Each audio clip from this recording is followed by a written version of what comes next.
taura pafoni. Maricho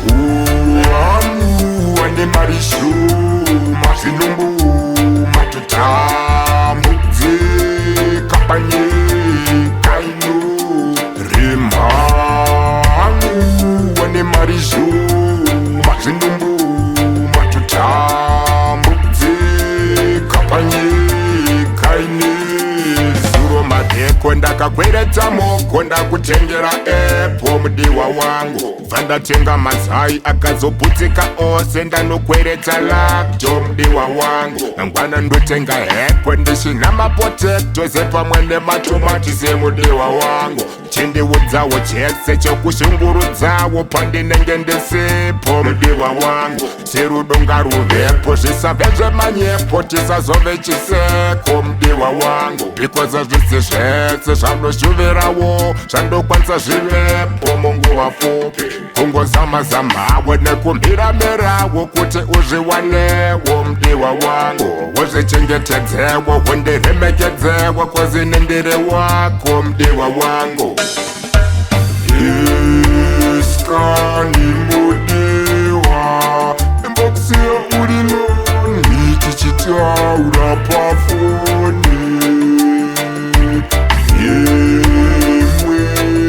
imwererawo sadza riri kukwata uwa uchikwata zvinhu zvichanaka usachema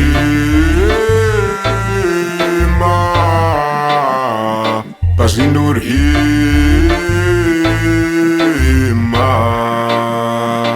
usazuwara moyo kumbunuka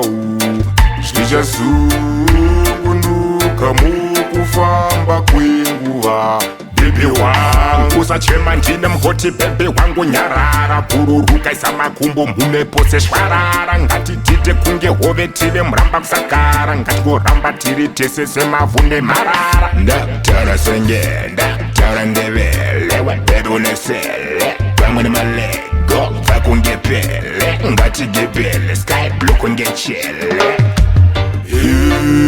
iskani mudiwa imbokusiya uri lonely tichitaura pafoni imwererawo sadza riri kukwata uwa uchikwata zvinhu zvichanaka maricho ane maricho mazvinumbu matota